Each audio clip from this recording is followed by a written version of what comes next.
Tonight, Indigenous leaders call for criminal charges after this attack on a man in Battleford. They say it was racially motivated. Also, we hear from the family of a man shot by police west of Regina over the weekend. Plus, after roaming the streets of Saskatoon this morning, a moose takes a swim in the South Saskatchewan River. This is CBC Saskatchewan News.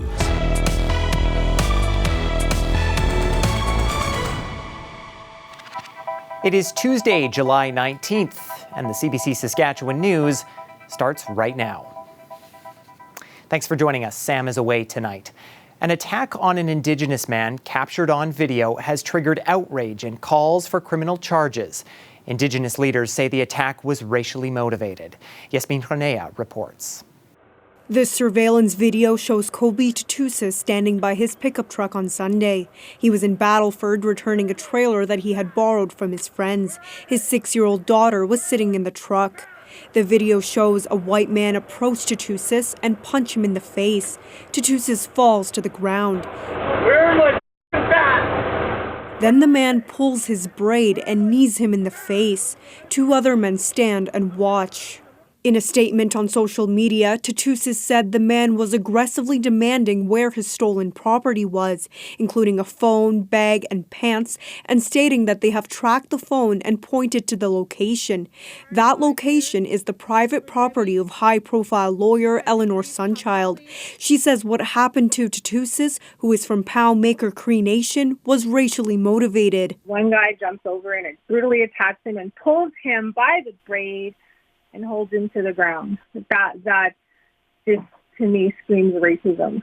Sunchild says Tutusis had nothing to do with the stolen items. She says she gave RCMP more surveillance footage that shows another male, possibly a minor, biking down the alleyway at the back of her property and dropping something off. She says the video shows the 3 men finding a bag with a phone in the carport at the back of her home. After finding the bag, Sunchild says the man attacked Tutusis.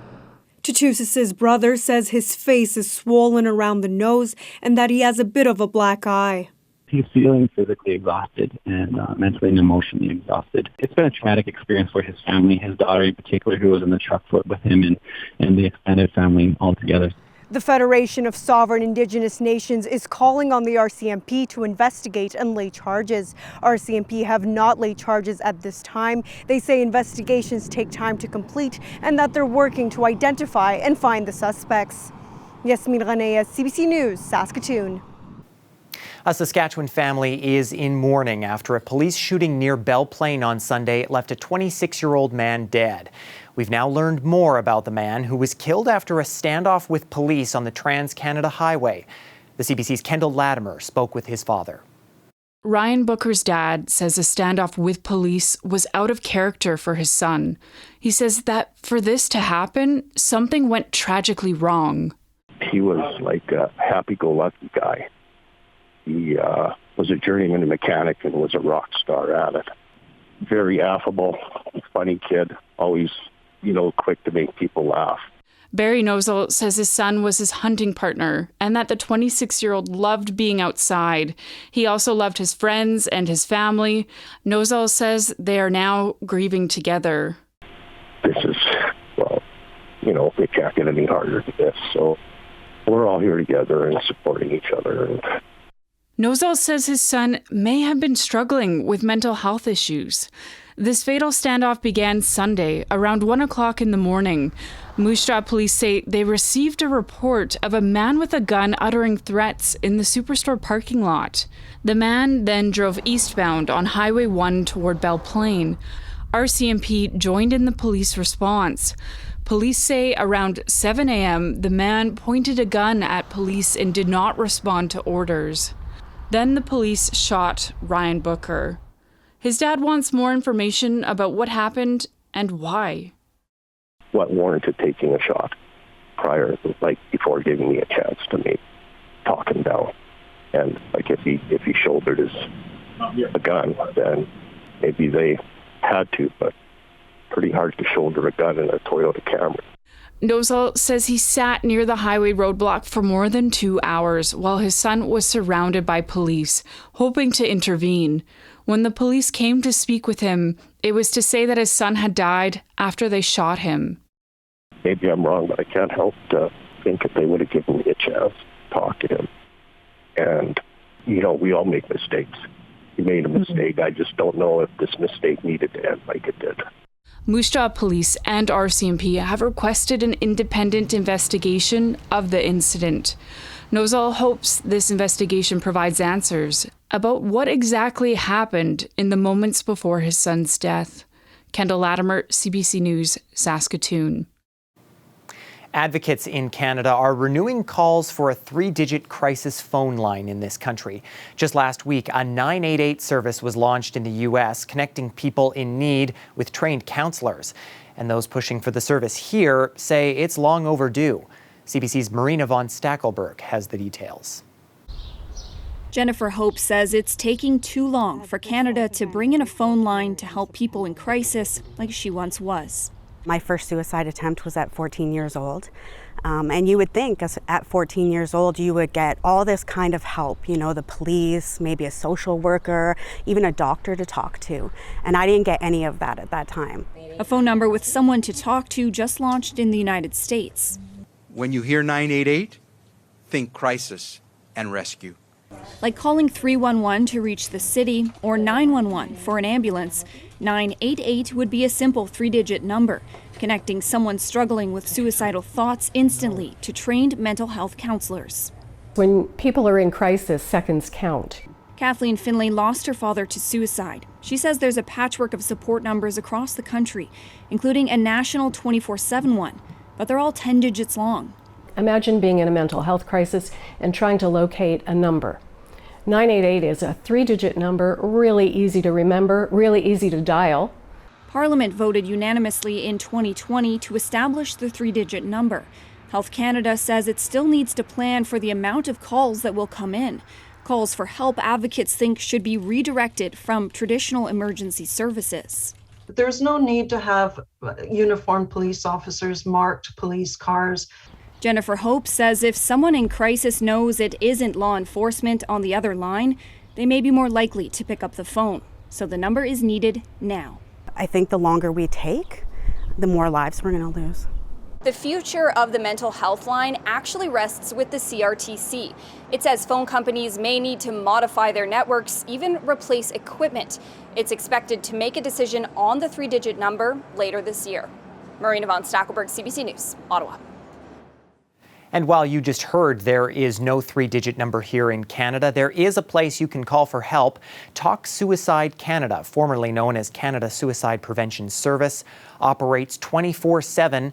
Their number is listed on your screen, 1-833-456-4566. Saskatchewan's finance minister is defending that chartered flight we told you about last night. That's the one to North Battleford from Regina that cost nearly $8,000 round trip. On March 25th, Donna Harpauer chartered the private plane to present the latest budget at a Chamber of Commerce luncheon in North Battleford.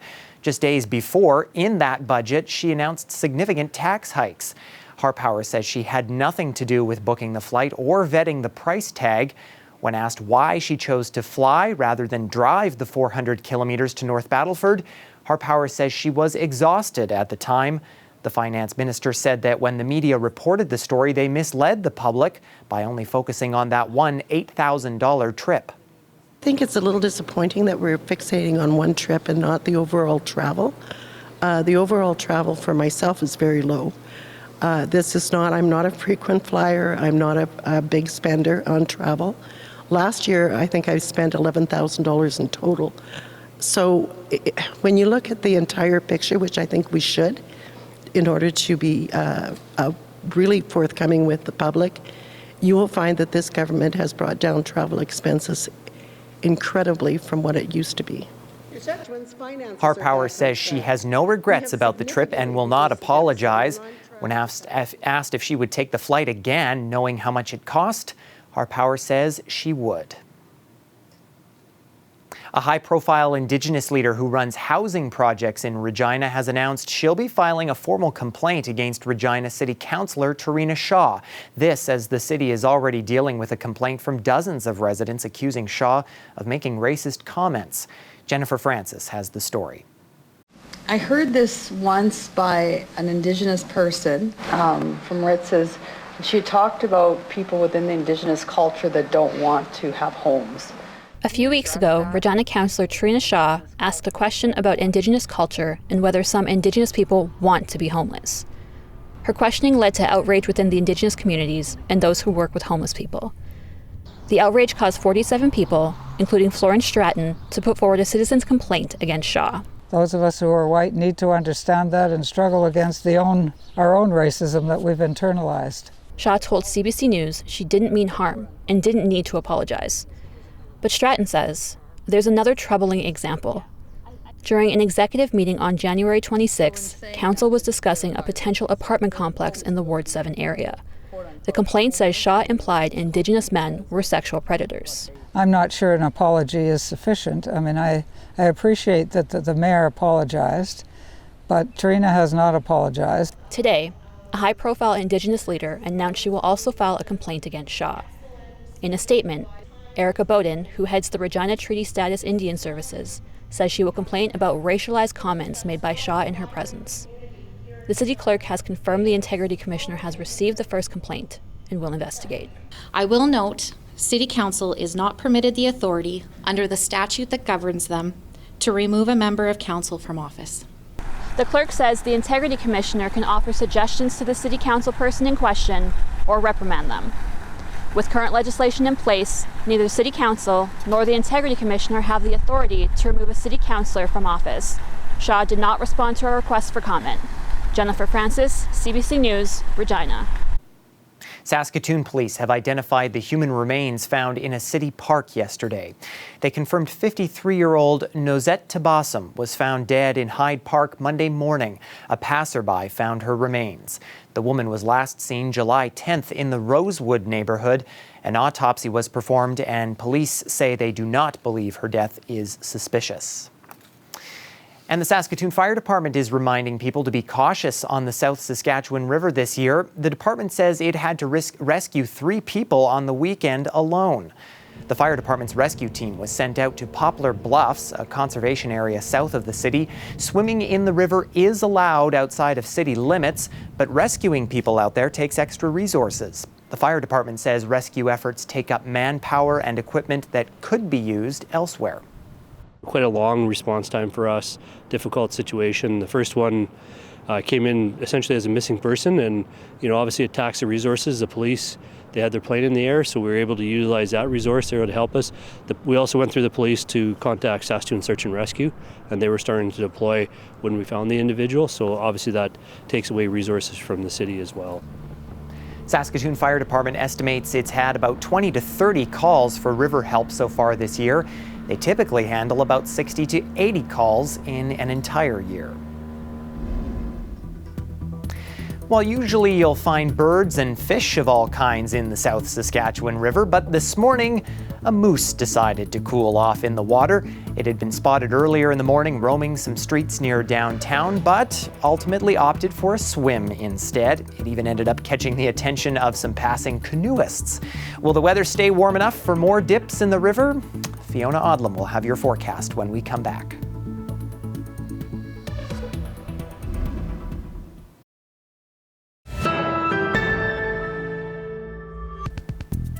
Welcome back. Record-shattering heat is dragging down the UK to a standstill. The highest temperature ever recorded in the country, topping 40 degrees Celsius, was reached today at Heathrow Airport. That broke the previous record of 39 Celsius, measured earlier in the day. I think you just got to be sensible, just keep hydrated. Transportation has slowed, with both trains and planes delayed and canceled. There are concerns about the heat buckling rails and melting runways. Power outages have been reported and schools are closed. Along with the high temperatures, it has been very dry in the UK. Fires have been breaking out, and London's fire service has implemented emergency measures. Much of England remains under the country's first red warning for extreme heat. This weather update is brought to you by Capital GMC Buick Cadillac. The exclusive export event is back.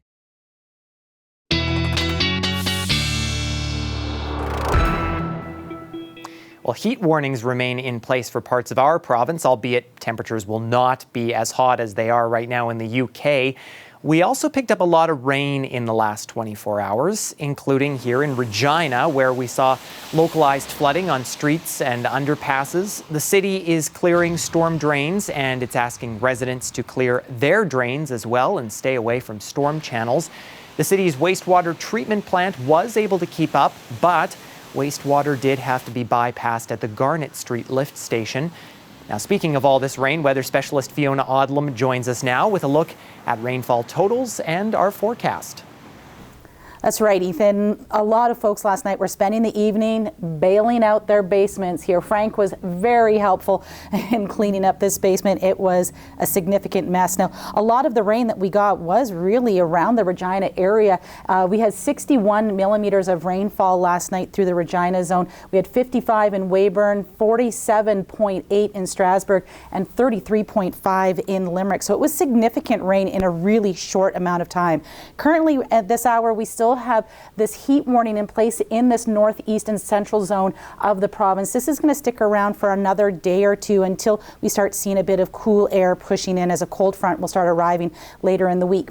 So let's talk about the rain. We are going to see some scattered showers this evening through the Saskatoon area and even into Lloydminster, but not significant rain. The real rain that's going to be coming is going to be towards the north, and you're going to see that this pattern, this low, is actually going to stay for several days. Now, it is significant, but it really doesn't produce that much rain. But I do think that we could see later in the week, just because the way it stays and stalls here, that we could start seeing a rainfall warning in that area. So what we're looking for in terms of wind, that is also going to be a factor. We're going to start seeing some wind gusts into the 50s and 60s over the next 24 hours, and they're going to be significant towards Hudson Bay. And so we're going to be seeing some rain in that area and also the wind. So that's going to be something that we really should be keeping an eye on. Now, in terms of the the rain totals, we're going to keep a real close eye here on Collins Bay and Stony Rapids, where we see that as we move through Wednesday into Thursday, we sort of stall out at 18 millimeters of rain, possibly up into the 20s. Now, that little shower of rain that we have over the next 24 hours doesn't produce a lot in the south, and you can see that we're looking for about a millimeter in Saskatoon, 2.4 in Regina. So we do have a couple of days of drying out coming our way, which will be really, really great news.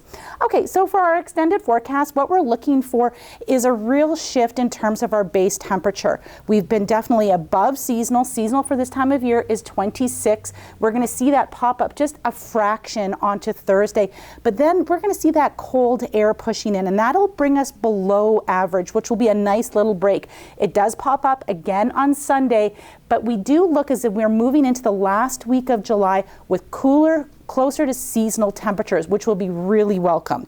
So now for Saskatoon, we are going to be watching for that rain tonight. Now, we could see in the early part of the evening tonight about 5 millimeters of rain.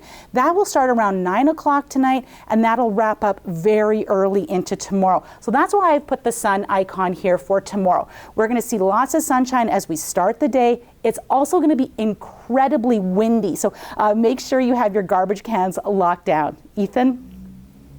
This is coming over for sure.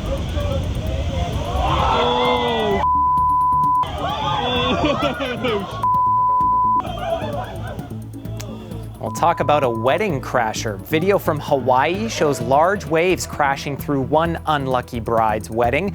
Attendees say the waves barreled ashore just minutes before the ceremony, smashing tables and chairs, but luckily sparing the cake.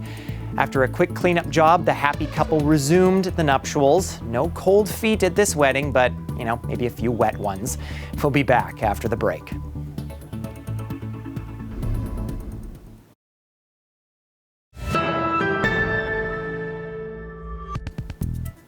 Welcome back. A Toronto girl has become the youngest person in Canada to receive a total artificial heart. At the age of 12, Miriam Miracle, as she's become known, has been through more than most of us. First, heart failure, then a failed heart transplant. CBC's Ali Shiason has that story. Miriam was born with 2 forms of congenital heart disease. By age 11, she suffered heart failure. Her heart transplant failed last year. But instead of giving up hope, her family put their faith in the cardiologists at Sick Kids Hospital. It was a really extremely long shot. Dr. Osami Honjo and his team decided they'll attempt the first total artificial heart transplant on the youngest patient ever in Canada. She was also the smallest. Based on her chest cavity size, it was really a tight fit. The doctors kept her chest open for 5 days. Once her blood pressure has stabilized and the pump flow got stabilized, we are able to close the chest. She was on mechanical ventilation for 16 days while her family prayed the device would take. To be honest, we're scared. I'm crying a lot in that time. Then her doctors uttered the words, "She's okay. She will be good."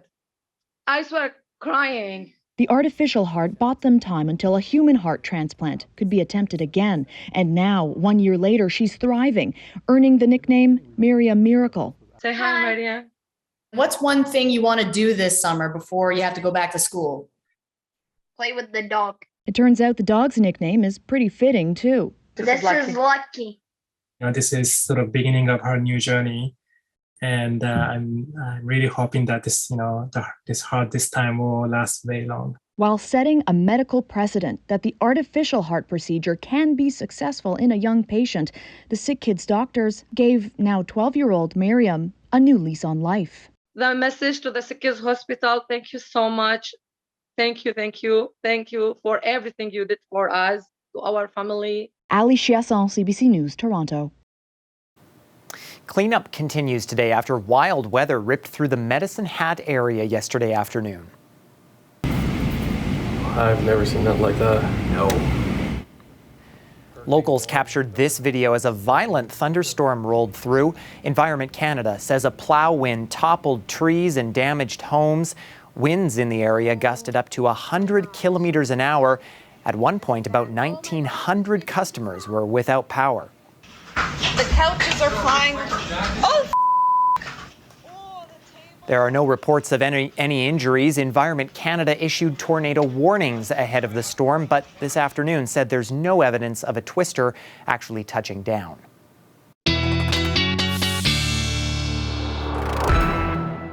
Let's take a look at our forecast for tonight. In Regina, we actually are going to have a pretty easy evening. Nice clear sky tonight and 19 degrees. So it's definitely going to be warmer than where we should be seasonally at this time of year. The other thing we're going to note is that we have a pretty easy wind tonight. In some parts of the province, we are going to be seeing that the wind is going to be getting stronger. So tomorrow morning in Regina, 16 degrees to start our day. You're going to notice that wind northwest 20, gusting 60.